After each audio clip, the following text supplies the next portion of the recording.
उर्दू सफ़ा को सब्सक्राइब कीजिए और आने वाली हर नई वीडियो के लिए घंटी दबाइए।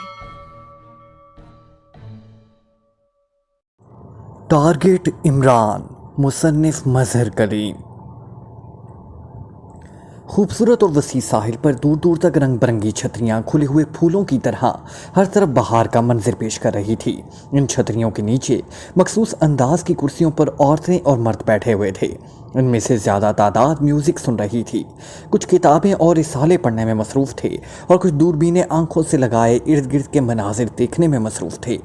साहिल के तकरीबन दरमियान में एक छतरी के नीचे एक लंबे कद, वर्जिशी जिस्म और यूनानी देवताओं जैसे नकूश का मालिक नौजवान बैठा हुआ था। इसके सर के बाल सुनहरे और लच्छेदार थे।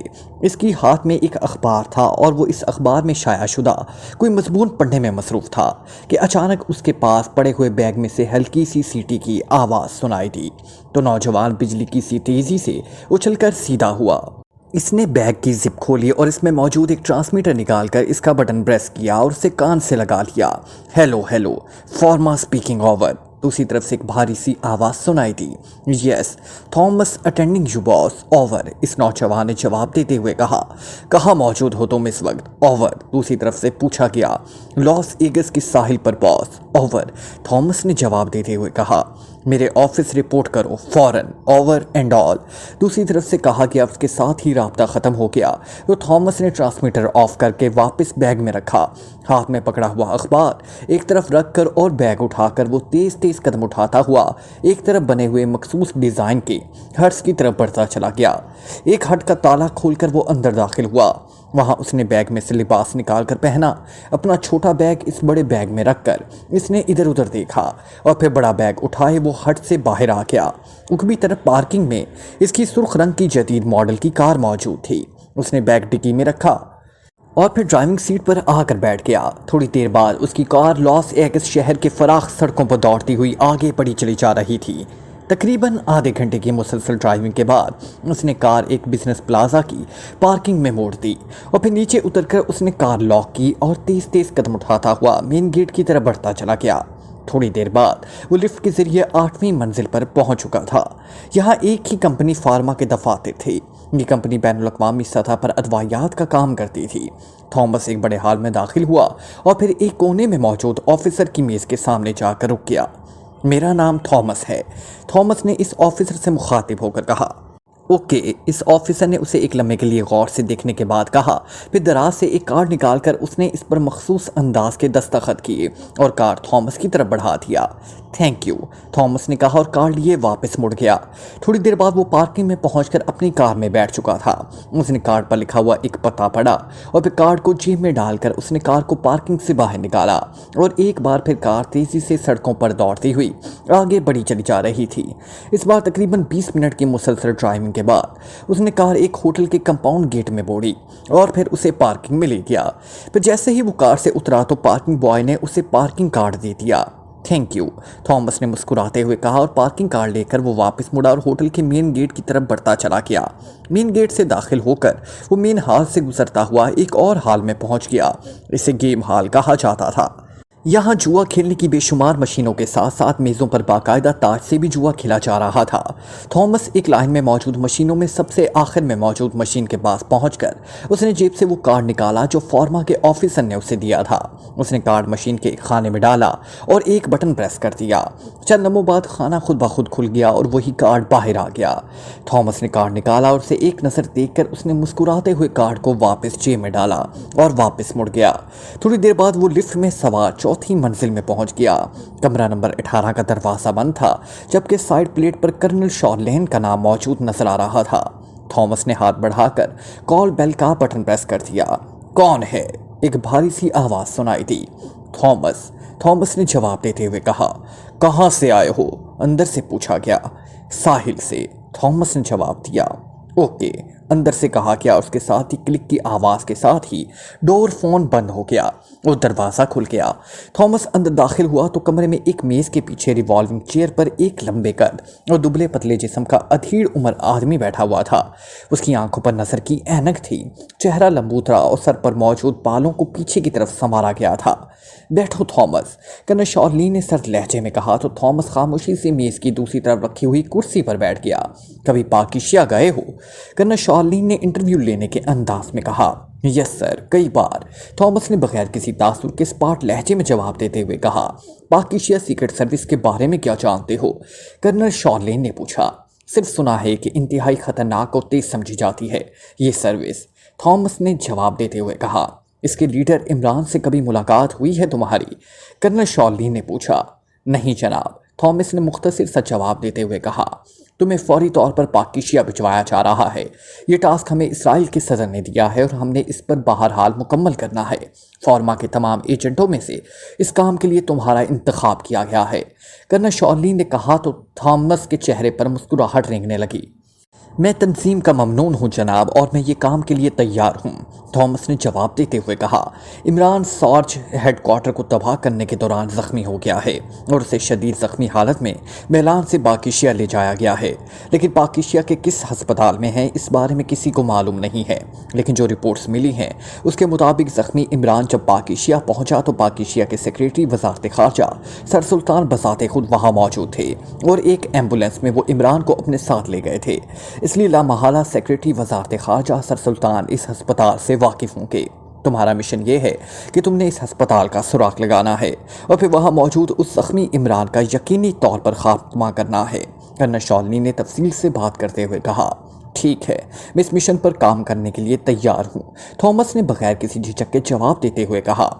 اگر تم اس مشن میں کامیاب ہو گئے تو تمہیں اسرائیل میں کسی سروس کا چیف بنا دیا جائے گا، کرنل شارلین نے کہا۔ یہ تو میری زندگی کا خواب ہے اور میں اس مشن کی تکمیل کے لیے اپنی جان بھی لڑا دوں گا، تھامس نے مسرت بھرے لہجے میں کہا۔ سنو، کام کو جس حد تک ممکن ہو تیزی سے کرنا، کیونکہ پاکیشیا سیکرٹ سروس بے حد تیزی سے کام کرنے کے لیے مشہور ہے۔ اگر تمہارے بارے میں ان کے کانوں میں بھنک بھی پڑ گئی تو وہ تمہیں ایک لمحے کے لیے بھی آگے نہیں بڑھنے دیں گے، فوری اور تیز رفتاری سے ہی تم کامیاب ہو سکو گے، کرنل شارلین نے کہا۔ یس سر، مجھے معلوم ہے اور میں اپنا مشن ویسے بھی بہت تیز رفتاری سے مکمل کرتا ہوں، تھامس نے جواب دیا۔ اوکے، یہ فائل لو، اس میں عمران کی تصویر، سیکریٹری وزارت خارجہ سر سلطان کی تصویر، ان کی رہائش گاہ کا ایڈریس اور ایسی ہی دیگر ضروری تفصیلات موجود ہیں، لیکن یہ فائل تم نے پاکیشیا ساتھ نہیں لے جانی، تمہیں 15 روز دیے جا رہے ہیں، اس عرصے کے اندر تمہیں ہر صورت میں یہ مشن مکمل کرنا ہے۔ ادھیڑ عمر نے میز کی دراز کھول کر اس میں ایک سرخ رنگ کے کور کی فائل نکال کر تھامس کے ہاتھ میں رکھتے ہوئے کہا۔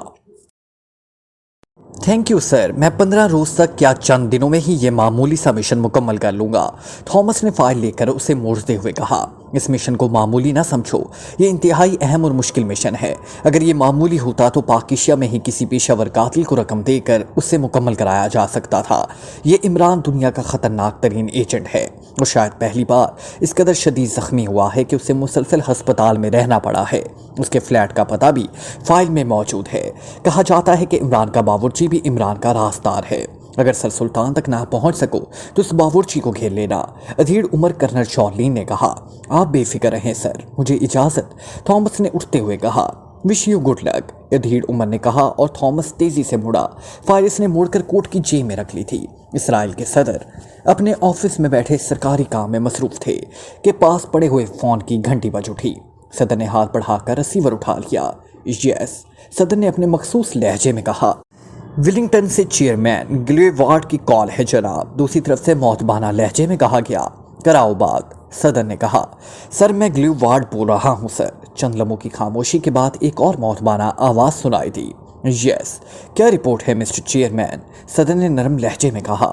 سر، آپ کے حکم پر تمام حفاظتی انتظامات مکمل کر لیے گئے ہیں، دوسری طرف سے کہا گیا۔ متبادل صورتحال کی کیا پوزیشن ہے، صدر نے پوچھا۔ سر، فارمولے پر انتہائی نازک مرحلے پر کام ہو رہا ہے، اسے کسی صورت بھی وہاں سے شفٹ نہیں کیا جا سکتا۔ انچارج ڈاکٹر ولی مین سے میری براہ راست بات ہوئی ہے، چیئرمین نے جواب دیتے ہوئے کہا۔ ان کا کیا کہنا ہے؟ کتنے عرصے میں ان کا فارمولہ مکمل ہو سکے گا؟ صدر نے پوچھا۔ ان کا کہنا ہے کہ اس میں 2-2.5 ماہ لگ سکتے ہیں سر۔ اس کے بعد اس پر تجربات شروع ہوں گے اور یہ تمام تجربات خلا میں کیے جائیں گے، چیئرمین نے جواب دیتے ہوئے کہا۔ حفاظتی انتظامات کے سلسلے میں کتنے حصار بنائے گئے ہیں؟ صدر نے پوچھا۔ سر، آپ کے حکم پر 3 حصار، ایک حصار تو زمین پر ہلاکت خیز اور تباہ کن ریس کا ہے، دوسرا سمندر کے اندر کراس ریس آلات سے تیار کیا گیا ہے۔ کراس ریس سپر آبدوز کو بھی جلا کر راکھ کر سکتی ہے۔ تیسرے حصار کا تعلق فضا سے ہے۔ جزیرے کے درختوں پر ایسے آلات نصب کر دیے گئے ہیں کہ یہ آسمان کی بلندیوں تک کسی بھی ایئر کرافٹ کو چاہے اور کسی بھی کیوں نہ ہو خود بخود جلا کر راکھ کر سکتا ہے، چیئرمین نے جواب دیا۔ اوکے، ٹھیک ہے، وہاں کا سیکیورٹی انچارج کون ہے؟ صدر نے پوچھا۔ سیکیورٹی پر ایکریمیا کی بلیک ایجنسی کو تعینات کیا گیا ہے اور بلیک ایجنسی کا سب سے معروف agent colonel Jack security officer بنایا گیا ہے، چیئرمین نے جواب دیتے ہوئے کہا۔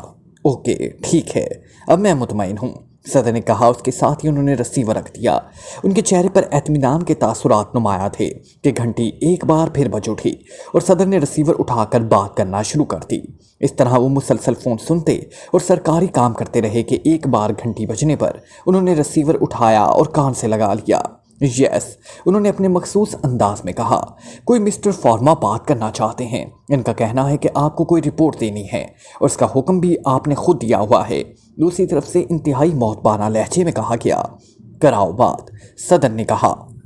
جناب، میں فارما بول رہا ہوں۔ چند لمحوں کی خاموشی کے بعد ایک مردانہ آواز سنائی دی۔ لہجہ اور انداز خاصا تیز تھا۔ یس، کیا رپورٹ ہے؟ صدر نے سخت لہجے میں پوچھا۔ جناب، فارما کا تیز ترین ایجنٹ تھامس مشن پر روانہ کر دیا گیا ہے، دوسری طرف سے کہا گیا۔ کیا وہ اکیلا آدمی مشن مکمل کر لے گا؟ آپ نے وہاں پاکیشیا میں کسی گروپ کو اس کے کام کرنے کے لیے کہا ہے یا نہیں؟ صدر نے کہا۔ جناب، اس طرح بات لیک آؤٹ ہونے کا خطرہ تھا۔ تھامس فارما کا سب سے ذہین اور انتہائی تیز رفتار ایجنٹ ہے۔ آج تک انتہائی کٹھن اور نامکمل مشن بھی اس نے انتہائی تیز رفتاری اور کامیابی سے مکمل کی ہیں۔ وہ پہلے بھی پاکیشیا میں کئی بار مشن مکمل کر چکا ہے۔ اگر اسے ضرورت پڑے گی تو وہاں کسی گروپ سے خود ہی رابطہ قائم کر لے گا، فارما نے جواب دیتے ہوئے کہا۔ عمران بیحد تیز اور ذہین آدمی ہے، اسے یقیناً اس بات کا خیال ہوگا کہ وہ سورج ایجنسی اور سورج ہیڈ کوارٹر کو تباہ کر چکا ہے، اس لیے لامحالہ یہودی ایجنٹ اس کے پیچھے پاکیشیا آئیں گے۔ اس لیے ہو سکتا ہے کہ اس نے وہاں اپنی حفاظت کے خصوصی انتظامات کیے گئے ہوں۔ اور یہ بھی بتا دوں کہ اگر آپ کا ایجنٹ ان کے ہاتھ لگ گیا تو آپ کی تنظیم بھی خطرے کی زد میں آ جائے گی، صدر نے کہا۔ آپ قطعی بے فکر رہیں جناب، فارما کا انتخاب بہت سوچ سمجھ کر کیا گیا ہے۔ فارما کوئی عام تنظیم نہیں، ہم اپنا ٹارگٹ 100% مکمل کرتے ہیں اور کریں گے، فارما نے جواب دیتے ہوئے کہا۔ Okay, wish you good luck, لیکن آپ مجھے اس بارے میں خود آگاہ کرتے رہیں گے، صدر نے کہا۔ یس سر، حکم کی تعمیل ہوگی سر، دوسری طرف سے کہا گیا تو صدر نے اوکے کہہ کر رسیور رکھ دیا۔ یہ لوگ نہیں جانتے کہ یہ شیطان کس ٹائپ کے لوگ ہیں، ایک آدمی وہاں جا کر کیا کرے گا، صدر نے بڑبڑاتے ہوئے کہا۔ پھر اچانک اس کے ذہن میں خیال آیا تو وہ بے اختیار چونک پڑا۔ انہوں نے جلدی سے ہاتھ بڑھا کر رسیور اٹھایا اور یکے بعد دیگرے 2 بٹن پریس کر دیے۔ یس سر، دوسری طرف سے محتاطانہ آواز سنائی تھی۔ کرنل رونالڈ سے بات کرائیں، صدر نے کہا، اس کے ساتھ ہی رسیور رکھ دیا۔ کرنل رونالڈ قومی سلامتی کے مشیر تھے اور ان کے رابطے پوری دنیا کی یہودی تنظیم کے ساتھ تھے۔ انہوں نے ہی صدر کی اس خواہش پر کہ عمران چونکہ شدید زخمی ہے اس لیے یہ موقع ہے کہ اس کا خاتمہ کر دیا جائے، لیکن اس میں اسرائیل حکومت کا ہاتھ سامنے نہ آئے، اور صدر کی اسی خواہش پر کرنل رونالڈ نے ہی فارما نامی یہودی تنظیم کا انتخاب کر کے اس سے رابطہ کیا تھا۔ انہیں اچانک جو خیال آیا تھا وہ اسی سلسلے میں تھا، اسی لیے وہ فوری طور پر کرنل رونالڈ سے بات کرنا چاہتے تھے۔ چند لمحوں بعد فون کی گھنٹی بج اٹھی تو صدر نے ہاتھ بڑھا کر رسیور اٹھا لیا۔ یس، صدر نے اپنے مخصوص لہجے میں کہا۔ کرنل رونالڈ لائن پر ہے سر، دوسری طرف سے کہا گیا۔ کراؤ بات، صدر نے کہا۔ سر، میں کرنل رونالڈ بول رہا ہوں، چند لمحوں بعد ایک محتاطانہ آواز سنائی دی۔ کرنل رونالڈ، آپ نے فارما کا انتخاب کیا ہے پاکیشیا مشن کے لیے۔ ابھی فارما چیف کا فون آیا تھا، انہوں نے بتایا ہے کہ انہوں نے اپنا ایک ایجنٹ تھامس اس مشن پر روانہ کیا ہے اور ان کو یقین ہے کہ ان کا یہ ایجنٹ مشن مکمل کر لے گا، وہ یقینی طور پر کامیاب رہے گا۔ لیکن مجھے ابھی خیال آیا کہ یہ اطلاع آپ کو پہلے ملی تھی کہ عمران کا چارٹرڈ طیارہ جب پاکیشیا پہنچا تو اس کا استقبال وہاں کے سیکریٹری وزارت خارجہ سر سلطان نے کیا اور پھر وہ اس کی ایمبولینس میں ہی ساتھ گئے۔ آپ نے یقیناً یہ اطلاع فارما کو بھی دے دی ہوگی، صدر نے کہا۔ यस सर, कर्नल रोनाल्ड ने जवाब दिया। फार्मा का एजेंट यकीनन इमरान का सुराग लगाने के लिए सेक्रेटरी वजारत खारजा को निशाना बनाएगा, लेकिन अगर ऐसा हुआ तो उससे बैनुल अक़वामी सतह पर बड़ी पेचीदगियां पैदा हो सकती हैं। पूरी दुनिया के मुल्कों की इस्टेब्लिशमेंट इसके खिलाफ एहतजाज कर सकती है, और चूंकि फार्मा यहूदी तंजीम है इसलिए दुनिया भर में यहूदियों के वसी मुफादात को नुकसान पहुंच सकता है। इसलिए आप इनसे कह दें कि वो ऐसा ख़तरनाक इक़दाम ना करें बल्कि किसी और ज़रिए से इमरान का सुराग लगाएं। सदर ने तेज़ लहजे में कहा। यस सर, मैं उन्हें इतला देकर दोबारा आपको कॉल करता हूँ, कर्नल रोनाल्ड ने कहा। ओके, सदर ने कदरे एतमीनान भरे लहजे में कहा और रिसीवर रख दिया। उन्हें चूंकि ज़ाती तौर पर इल्म था कि सेक्रेटरी वजारत खारजा पाकिस्तान सर सुल्तान के ज़ाती ताल्लुकात दुनिया भर के ममालिक के सेक्रेटरीज खारजा से हैं, इसलिए मामलात गंभीर हो सकते हैं। इसलिए इसके ख्याल के आते ही उन्होंने इस बारे में फार्मा तक ये बात पहुंचानी ज़रूरी समझी थी। फिर तकरीबन 1 घंटे बाद फ़ोन की घंटी बज उठी तो सदर ने हाथ बढ़ाकर रिसीवर उठा लिया। यस, सदर ने अपने मखसूस लहजे में कहा। कर्नल रोनाल्ड बात करना चाहते हैं सर। दूसरी तरफ से मौतबाना आवाज़ सुनाई दी। कराए बात, सदर ने कहा। सर, मैं कर्नल रोनाल्ड बोल रहा हूँ। चंद लम्हों बाद कर्नल रोनाल्ड की मौतबाना आवाज़ सुनाई दी। यस, क्या रिपोर्ट है? सदर ने पूछा। जनाब, मैंने फार्मा तक आपका हुक्म पहुंचा दिया है और उन्होंने वादा किया है कि वो अपने एजेंट को इस बारे में फौरी आगाह कर देंगे। और जनाब, फार्मा से बात करने के बाद मैंने अपने तौर पर पाकिस्तान के इस मामले में मालूमात हासिल करने की कोशिश भी की हैं, और मुझे अभी बासोक सराय से इतला मिली है कि सेक्रेटरी वजारत खारजा सर सुल्तान 3 मुल्कों के सरकारी दौरे पर चले गए हैं और इनकी वापसी 1 हफ्ते के बाद होगी, और मैंने इस इतला को कन्फर्म भी कर लिया है, कर्नल रोनाल्ड ने इंतहाई मौतबाना लहजे में कहा। ओके, थैंक यू, सदर ने इत्मीनान भरे लहजे में कहा और रिसीवर रख दिया। उनके चेहरे पर अब इत्मीनान के तासुरात नुमाया थे। थॉमस पाकिस्तानी दारुल हुकूमत ना सिर्फ पहुंच चुका था बल्कि इसने एक रियल स्टेट एजेंट के जरिए दारुल हुकूमत की एक रिहायशी कॉलोनी पर एक रिहाइशगाह और कार का इंतज़ाम भी कर लिया था। यहां पहुंचने के बाद उसने सबसे पहले सेक्रेटरी वजारत खारजा के बारे में मालूमात हासिल की, लेकिन उसे ये मालूम करके बड़ी मायूसी हुई कि सेक्रेटरी वजारत खारजा 1 हफ्ते के सरकारी दौरे पर मुल्क से बाहर गए हुए हैं। इसके बाद उसने इमरान की रिहाइशगाह के फ्लैट का एक चक्कर लगाया, लेकिन फ्लैट पर ताला लगा हुआ था।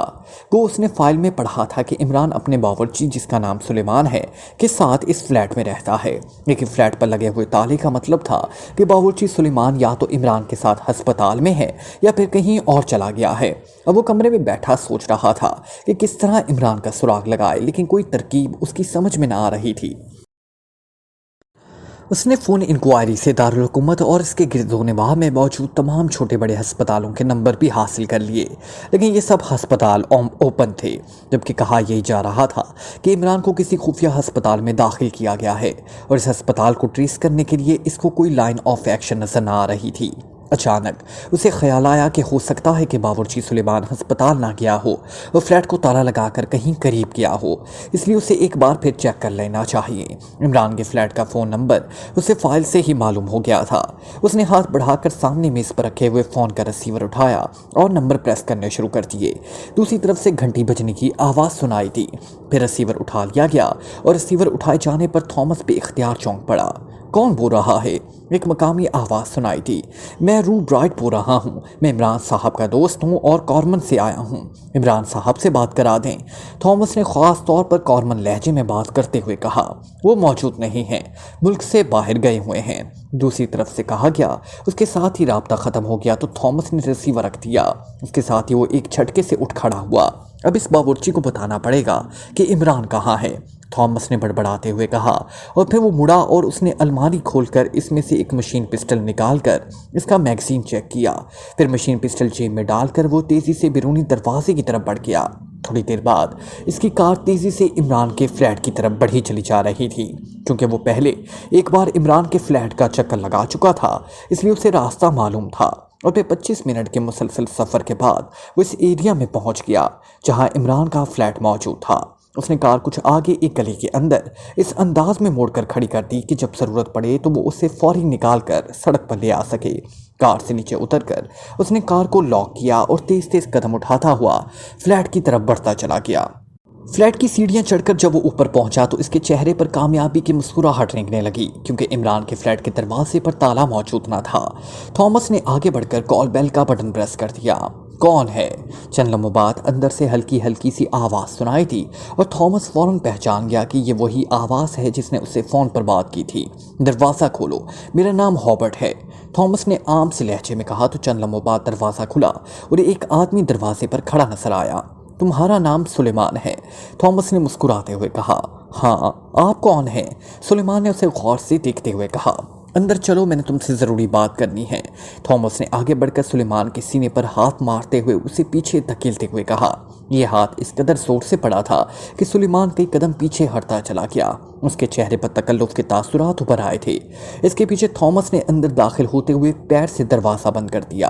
कहाँ है इमरान? बोलो, थॉमस ने जेब से मशीन पिस्टल निकालते हुए इंतहाई सख्त लहजे में कहा। मेरी जेब में है, निकालो, सुलेमान ने यकलख्त गुस्सेले लहजे में कहा। तो एक लम्हे के लिए तो थॉमस उसके इस रद्द अमल पर हैरान रह गया। उसे तवक्को ही ना थी कि एक बावर्ची बजाय खौफजदा होने के ऐसा रद्द अमल जाहिर करेगा। बकवास मत करो, एक लम्हे में भून डालूंगा, थॉमस ने खुर्राते हुए कहा। क्या तुम भी मेरी तरह बावर्ची हो? भूनने का काम तो बावर्ची करते हैं, सुलेमान ने मुंह बनाते हुए कहा। उसके साथ ही उसने यकलख्त हाथ मारकर थॉमस के हाथ में मौजूद मशीन पिस्टल को गिराना चाहा, लेकिन थॉमस ऐसे मामलात में बेहद तरबियत याफ्ता था। उसने हाथ तेजी से पीछे किया, उसके साथ ही वो बिजली की सी तेजी से आगे बढ़ा और दूसरे लम्हे उसका दूसरा हाथ इंतहाई तेजी से हरकत में आया और सुलेमान चीखता हुआ उछलकर गैलरी के फर्श पर जा गिरा। थॉमस का जोरदार थप्पड़ पूरी कुव्वत से सुलेमान के चेहरे पर पड़ा था। तुम्हारी ये जुर्रत कि तुम थॉमस पर हमला करो, थॉमस ने गुस्से से चीखते हुए कहा। और उसके साथ ही उसकी लात घूमी और उठने की कोशिश करते हुए सुलेमान की पसलियों पर इस कदर जोर से पड़ी कि कड़कड़ाहट की आवाज़ सुनाई दी। सुलेमान के हलक से घुटी घुटी चीख निकली। वो वापस गिरा और वहीं फर्श पर ही तड़पने लगा। बताओ, कहाँ है इमरान? थॉमस ने गुर्राते हुए कहा। लेकिन अभी उसका फिक्रा मुकम्मल भी ना हुआ था कि सुलेमान इस तरह तड़प कर उछला जैसे बंद स्प्रिंग खुलता है और दूसरे लम्हे थॉमस लड़खड़ाता हुआ पीछे दरवाजे से जा टकराया। सुलेमान ने इस पर वाकई ही इंतहाई हैरत अंगेज हमला किया था, इसलिए मशीन पिस्टल भी उसके हाथ से निकलकर गैलरी में गिर गया था। दरवाजे से टकराते ही थॉमस का जिस्म तेजी से आगे की तरफ आया और उसे टकराकर मुंह के बल नीचे गिरते हुए सुलेमान को उसने गर्दन से पकड़ा और दूसरे लम्हे सुलेमान फिजा में घूमता हुआ चीख मारकर फर्श पर जा गिरा। इसके नीचे गिरते ही थॉमस की लात एक बार फिर हरकत में आई और इस बार फिर कड़कड़ाहट की आवाज़ें सुलेमान की पसलियों से निकली। उसके मुंह से घुटी घुटी सी चीख निकली और वो चंद लम्हे तड़पने के बाद साकित हो गया। थॉमस होंठ भींचे खड़ा था और सुलेमान को इस तरह देख रहा था जैसे उसे खतरा हो कि वो किसी भी लम्हे दोबारा उछलकर इस पर हमला कर सकता है। लेकिन जब चंद मिनट तक सुलेमान के जिस्म पर कोई हरकत ना हुई तो थॉमस ने एक तवील सांस लिया और फिर झुककर इसने अपना मशीन पिस्टल उठाया और उसे जेब में डालकर वो झुका और उसने सुलेमान का एक बाजू पकड़ा और उसे घसीटता हुआ आगे ले गया। इस बात का उसे यकीन था कि सुलेमान फ्लैट में अकेला है। ड्राइंग रूम के अंदाज में सजे हुए कमरे में ले जाकर उसे सुलेमान के जिस्म को एक कुर्सी पर डाल दिया। फिर उसने पूरे फ्लैट का चक्कर लगाया। स्टोर में उसे रस्सी का एक बंडल मिल गया। उसने वो बंडल उठाया और वापस आकर उसने सुलेमान को रस्सी की मदद से कुर्सी से बांध दिया। अब तुम तो क्या तुम्हारे फरिश्ते भी बताएंगे कि इमरान कहाँ है? थॉमस ने बड़बड़ाते हुए कहा और एक बार फिर कमरे से निकलकर वो बैरूनी दरवाजे की तरफ बढ़ गया। उसने दरवाजे को अंदर से लॉक कर दिया ताकि अचानक बाहर से कोई आदमी अंदर ना आ जाए। और फिर वो वापस ड्राइंग रूम में आया। उसने एक कुर्सी खींचकर सुलेमान को कुर्सी के सामने रखी और दूसरे लम्हे उसने सुलेमान के चेहरे पर जोर जोर से थप्पड़ मारने शुरू कर दिए। तीसरे थप्पड़ पर सुलेमान चीखता हुआ होश में आ गया। उसने होश में आते ही लाशौरी तौर पर उठने की कोशिश की, लेकिन रस्सी से बंधे होने की वजह से वो सिर्फ करहा कर ही रह गया। उसके चेहरे पर तकलीफ के तासुरात नुमाया थे। तुमने मुझ पर हमला किया, थॉमस पर। तुम्हें अब इस जुर्रत का इबरतनाक खुमियाजा भुगतना पड़ेगा, थॉमस ने बड़े जहरीले लहजे में कहा। तुम्हारा नाम थॉमस है? पहले तो तुमने कोई और नाम बताया था, सुलेमान ने करहाते हुए कहा। हाँ, मेरा नाम थॉमस है। अब तुम बताओ कि इमरान कहाँ है? और सुनो, कोई झूठ बोलने की ज़रूरत नहीं। मुझे मालूम है कि वो शदीद ज़ख्मी हालत में पाकिस्तान ले आया गया है और किसी खुफिया हस्पताल में दाखिल किया गया है। मुझे इस खुफिया हस्पताल का पता चाहिए, थॉमस ने गुर्राते हुए लहजे में कहा। जो कुछ मैं बताऊँगा क्या तुम उस पर यकीन कर लोगे? सुलेमान ने कहा। तो थॉमस बेइख्तियार चौंक पड़ा। क्या मतलब? क्या कहना चाहते हो तुम? थॉमस ने कहा। मैं तुमसे पूछ रहा हूं कि जो कुछ मैं तुम्हें बताऊंगा तुम उसकी तस्दीक कैसे करोगे? मैं सच बताऊंगा, तुम उसे झूठ समझोगे तो फिर? सुलेमान ने करहाते हुए लहजे में कहा। तो थॉमस ने बेख्तियार एक तवील सांस लिया। तुम मेरी तवक्को से ज़्यादा ज़हीन हो। मैं तुम्हारा मतलब समझ गया हूँ कि तुम जो कुछ बताओगे मैं पहले उसे चेक करूँ, लेकिन मैं तस्दीक फ़ोन पर करूँगा। थॉमस ने कहा, तुम वाकई ज़हीन आदमी हो। खुद ही उसे खुफिया बता रहे हो और खुद ही कह रहे हो कि फ़ोन पर तस्दीक करोगे। तुम्हारा क्या ख्याल है कि फ़ोन वाले उसे खुफिया रखने की बजाय ओपन कर देंगे? सुलेमान ने तकलीफ भरे लहजे में लेकिन हल्के से मुस्कुराते हुए कहा, तुम यहाँ बंधे हुए हो और तुम्हें मैंने बांधा है, इसलिए तुम इस बंदिश से आज़ाद नहीं हो सकते और तुम यहाँ से किसी को कॉल भी नहीं कर सकते। इसलिए मेरा वादा कि अगर तुम सच बता दो तो मैं तस्दीक कर लेने के बाद वापस आकर तुम्हें रिहा कर दूंगा, वरना वापस आकर मैं तुम्हारी एक एक हड्डी तोड़ दूंगा। बोलो, कहाँ है अस्पताल? थॉमस ने कहा तो सुलेमान ने उसे बाकायदा एक पता बताया। कैसे तस्दीक होगी कि ये वही अस्पताल है जहाँ इमरान मौजूद है? थॉमस ने कहा तो सुलेमान तकलीफ के बावजूद बेख्तियार हंस पड़ा। तुम कह रहे हो कि तुम बड़े ज़हीन आदमी हो, लेकिन बच्चों की तरह मुझसे पूछ रहे हो। ज़ाहिर है तुम वहाँ जाकर इस्तकबालिया पर कहना कि तुम्हें इमरान के बावर्ची सुलेमान ने भिजवाया है। तुमने उन्हें खसूसी पैगाम देना है, फिर वो तुम्हें खुद ही उन तक पहुँचा देंगे। सुलेमान ने जवाब दिया, इसका कमरा नंबर और वार्ड कौन सा है? थॉमस ने पूछा। कमरा number 12, special surgery ward. Suleman ने बड़े एतमाद भरे लहजे में जवाब देते हुए कहा, ओके, मैं तुम्हें जिंदा छोड़कर जा रहा हूँ, लेकिन अगर तुमने झूठ बोला तो तुम्हारी मौत यकीनी है, लेकिन होगी इंतहाई इबरतनाक। थॉमस ने उठते हुए कहा, वापस ज़रूर आना, ऐसा ना हो कि मैं यहाँ बंदे बंदे ही मर जाऊँ। सिवाय इमरान साहब के और कोई यहाँ नहीं आएगा, और इमरान साहब इस कदर ज़ख्मी हैं कि शायद 1 माह तक वापस ना आ सकें। सुलेमान ने मिन्नत भरे लहजे में कहा तो थॉमस के चेहरे पर इत्मीनान के तासुरात उभर आए, क्योंकि सुलेमान की ये बात बता रही थी कि वो सच बोल रहा है। बेफिक्र रहो, इमरान को ख़त्म करके मैं ज़रूर वापस आऊँगा। थॉमस ने मुस्कुराते हुए कहा। उसके साथ ही वो मुड़ा और तेज तेज कदम उठाता बैरूनी दरवाजे पर पहुँच गया। उसने दरवाज़ा खोला और बाहर आकर उसने दरवाज़ा बाहर से बंद किया और सीढ़ियाँ उतरता हुआ वो नीचे सड़क पर पहुंच गया। उसने कार का डैशबोर्ड खोलकर उसमें से दारुल हुकूमत का तफसीली नक्शा निकाला, फिर इस इलाके को चेक करने लगा जहां वो मौजूद था। उससे भी मालूम था कि वहां बहुत सख्त इंतजामात किए गए होंगे। इस वक्त वो सिर्फ इस अस्पताल चेक करना चाहता था। इसके बाद वो वापस जाकर सुलेमान का खात्मा करेगा ताकि वो किसी को थॉमस के बारे में ना बता सके। फिर रात को जाकर वो इस इमरान का खात्मा करेगा। इसलिए वो इत्मीनान से गाड़ी चलाता हुआ आगे बढ़ा चला जा रहा था। तकरीबन 1 घंटे बाद वो इस इलाके में दाखिल हुआ जहाँ का पता सुलेमान ने बताया था, लेकिन ये रिहायशी कॉलोनी थी और तकरीबन दारुल हुकूमत के मुसाफात में थी। क्या यह अस्पताल किसी कोठी में है? थॉमस ने चक्कर लगाते हुए कहा और फिर एक कोठी के सामने से गुजरा। सुलेमान ने यही पता बताया था, लेकिन ये आम सी कोठी थी। उसने कार कोठी के गेट पर रोकी और नीचे उतरकर उसने सतून पर मौजूद कॉल बेल का बटन प्रेस कर दिया। सतून पर कोई नेम प्लेट मौजूद ना थी, बल्कि 16 का हिंसा एक प्लेट पर लिखा हुआ था। चंद लम्हों बाद छोटा फाटक खुला और एक दरबान टाइप आदमी बाहर आया। ये अस्पताल है, थॉमस ने कहा। अस्पताल नहीं जनाब, ये तो राव नज़र साहब की रिहाइशगाह है। अस्पताल तो इस पूरे एरिया में कहीं नहीं, दरबान ने हैरत भरे लहजे में कहा। मुझे तो बताया गया है कि ग्रीन एरिया की इमारत नंबर 16 में एक अस्पताल है, वहाँ मेरा एक दोस्त दाखिल है। मैं कॉर्मन से आया हूँ, इस दोस्त से मुलाकात करना चाहता हूँ। थॉमस ने कहा, सॉरी जनाब, जिन साहब ने आपको बताया है गलत बताया है। राव साहब और उनकी फैमिली अपने गाँव गई हुई है। कोठी खाली है, अगर आप चाहें तो बेशक मैं आपको कोठी अंदर से भी दिखा सकता हूँ। दरबार ने कहा। थॉमस को यकीन आ गया कि सुलेमान ने उसे उल्लू बनाया है। नहीं शुक्रिया, थॉमस ने कहा और वापस कार में बैठकर उसने कार आगे बढ़ा दी। उसके दिल में सुलेमान के खिलाफ लावा सा उबल रहा था। Like, comment, share, press the bell icon